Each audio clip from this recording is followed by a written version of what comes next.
ಇನ್ನು ಬಿಜೆಪಿ ಮನೆಯ ಕತೆ ತುಂಬಾ ಡಿಫ್ರೆಂಟ್ ಆಗಿ ಏನು ಅಲ್ಲೂ ಇಲ್ಲ. ಯಾಕಂದ್ರೆ ಈಗಾಗಲೇ ಅನೇಕ ಬಿಜೆಪಿಯ ನಾಯಕರು ನೇರವಾಗಿಯೇ ಪ್ರಶ್ನೆ ಮಾಡ್ತಾ ಇದ್ದಾರೆ. ಅದರಲ್ಲೂ ಕೂಡ ವಿಜಯೇಂದ್ರ ನೇತೃತ್ವವನ್ನ ಇನ್ನಿತರ ನಾಯಕರಾದಂಥ ಯತ್ನಾಳ್ ಸೇರಿದಂತೆ ಇನ್ನಿತರ ನಾಯಕರಾದಂಥ ಎಲ್ಲರೂ ಕೂಡ ಪ್ರಶ್ನೆಯನ್ನ ಮಾಡ್ತಿದ್ದಾರೆ. ಹೀಗಾಗಿ ಬಿಜೆಪಿ ಮನೆಯಲ್ಲೂ ಕೂಡ ಈಗ ಬಣ ಬಡಿದಾಟ ತುಂಬಾ ಜೋರಾಗಿದೆ.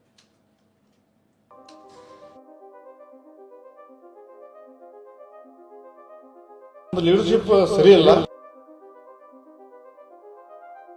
ನಾಲ್ಗೆ ಬಿಗಿ ಹಿಡಿದು ಮಾತನಾಡಬೇಕು. ರಾಜ್ಯ ಬಿಜೆಪಿಯ ಬಣ ಬಡಿದಾಟ, ವಿಜೇಂದ್ರ ಬದಲಾವಣೆ ಮಾಡಬೇಕು ಎಂಬ ಕೂಗು ಮತ್ತೊಂದು ದಿಕ್ಕಿಗೆ ಹೊರಳಿದೆ. ಇಷ್ಟು ದಿನ ಯತ್ನಾಳ್ ವಿಜೇಂದ್ರ ವಿರುದ್ಧ ಬಹಿರಂಗವಾಗಿಯೇ ಗುಡುಕ್ತಾ ಇದ್ರು. ಇದೀಗ ಯತ್ನಾಳ್ ಬಣದ ಮತ್ತೊಬ್ಬ ನಾಯಕ ರಮೇಶ್ ಜಾರಕಿಹೊಳಿ ಸಹ ಯಡಿಯೂರಪ್ಪ ಮತ್ತು ವಿಜೇಂದ್ರ ವಿರುದ್ಧ ವಾಗ್ದಾಳಿ ನಡೆಸಿದ್ದಾರೆ.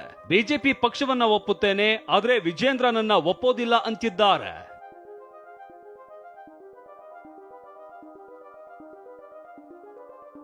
ಬಿಜೆಪಿಯನ್ನ ಒಪ್ಪುತ್ತೇನೆ, ವಿಜೇಂದ್ರನನ್ನ ಒಪ್ಪೋದಿಲ್ಲ. ವಿಜೇಂದ್ರ ವಿರುದ್ಧ ರಮೇಶ್ ಜಾರಕಿಹೊಳಿ ಸಮರ. ಇತ್ತೀಚೆಗಷ್ಟೇ ಶಾಸಕ ಯತ್ನಾಳ್ ಸೈಲೆಂಟ್ ವೈಲೆಂಟ್ ಅಸ್ತ್ರ ಪ್ರಯೋಗಿಸಿದ್ರು. ನಾನು ಸೈಲೆಂಟ್ ಆಗಿದ್ರೆ ರಮೇಶ್ ಜಾರಕಿಹೊಳಿ ವೈಲೆಂಟ್ ಆಗಿರ್ತಾರೆ ಅಂತಾನು ಹೇಳಿದ್ರು. ಇದೀಗ ವೈಲೆಂಟ್ ಆಗಿರುವ ಬೆಳಗಾವಿ ಸಾಹುಕಾರ್ ವಿಜೇಂದ್ರ ವಿರುದ್ಧ ಬೆಂಕಿ ಉಗುಳ್ತಾ ಇದ್ದಾರೆ.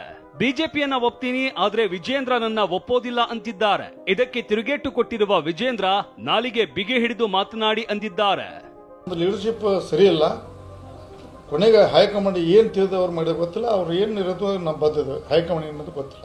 ಆಗ್ಬೇಕು ಹೇಳಿದ್ವಿ, ಅದು ಆಗಬೇಕಾದ್ರೆ ಆಗದೈತೆ ಬಿಡೋದು ಗೊತ್ತಿಲ್ಲ. ಆದ್ರೂ ಸ್ವಾಗತ ಆಗದದ್ದು ಸ್ವಾಗತ. ನಾನು ಬಿಜೆಪಿ ಪಕ್ಷ ಒಪ್ತೇನೆ, ವಿಜೇಂದ್ರ ಒಪ್ಪೋದಿಲ್ಲ. ರಮೇಶ್ ಜಾರಕಿಹೊಳಿ ಅವರು ಎಚ್ಚರಿಕೆಯಿಂದ ಮಾತನಾಡಬೇಕು. ಯಡಿಯೂರಪ್ಪನವರು ರಾಜ್ಯ ಕಂಡಂತ ಅಪ್ರತಿಮ ಹೋರಾಟಗಾರ. ರಾಜ್ಯದಲ್ಲಿ ಹೊತ್ತು ಕಾಲಿಗೆ ಚಕ್ರವನ್ನ ಕಟ್ಟಿಕೊಂಡು ರಾಜ್ಯಾದ್ಯಂತ ಪ್ರವಾಸ ಮಾಡಿ ಹಳ್ಳಿಗೆ ತಿರುಗಿ ಯಡಿಯೂರಪ್ಪ ಪಕ್ಷ ಸಂಘಟನೆ ಮಾಡಿದ್ದಾರೆ. ಅನಂತಕುಮಾರ್ ಆದಾಗೆ ಅನೇಕ ಹಿರಿಯರ ಜೊತೆಲಿ ಕೈ ಜೋಡಿಸಿದ್ದಾರೆ. ರಮೇಶ್ ಜಾರಕಿಹೊಳಿ ಅವರು ಇತ್ತೀಚೆಗೆ ಪಕ್ಷಕ್ಕೆ ಬಂದಿರತಕ್ಕಂಥವ್ರು. ಯಡಿಯೂರಪ್ಪನವ್ರ ಬಗ್ಗೆ ಮಾತನಾಡಬೇಕಾದ್ರೂ ನಾಲ್ಗೆ ಬಿಗಿ ಹಿಡಿದು ಮಾತನಾಡಬೇಕು. ಇನ್ನು ವಿಪಕ್ಷ ನಾಯಕ ಆರ್ ಅಶೋಕ್ ಮಾತನಾಡಿ, ಎಲ್ಲವನ್ನ ಹೈಕಮಾಂಡ್ ಗಮನಕ್ಕೆ ತಂದಿದ್ದೀನಿ, ನಾನು ಪಕ್ಷದ ಶಿಸ್ತಿನ ಸಿಪಾಯಿ ಅಂದ್ರು. ನಾನು ಪಕ್ಷದ ಶಿಸ್ತಿನ ಸಿಪಾಯಿ. ನಾನು ಪಕ್ಷದ ಏನೇ ಇದ್ರೂ ಕೂಡ ಪಕ್ಷದ ವೇದಿಕೆ ಒಳಗಡೆ ನಾನು ಚರ್ಚೆ ಮಾಡ್ತೀನಿ, ಪಕ್ಷದ ಹೊರಗಡೆ ನಾನು ಚರ್ಚೆ ಮಾಡಲ್ಲ. ಈಗಾಗಲೇ ನಾನು ಕೇಂದ್ರದ ನಾಯಕರನ್ನು ಕೂಡ ಈ ಸಂಬಂಧವಾಗಿ ಭೇಟಿ ಮಾಡಿ ಎಲ್ಲ ವಿದ್ಯಮಾನಗಳನ್ನು ತಿಳಿಸಿದಿರಿ. ಕೇಂದ್ರದ ನಾಯಕರು ಏನು ತೀರ್ಮಾನ ಕೊಡ್ತಾರೋ ಅದಕ್ಕೆ ತಲೆಬಾಗಿ ನಡೆಯುವಂಥದ್ದು ವಿರೋಧ ಪಕ್ಷದ ನಾಯಕನಾದಂಥ ನನ್ನ ಕರ್ತವ್ಯ.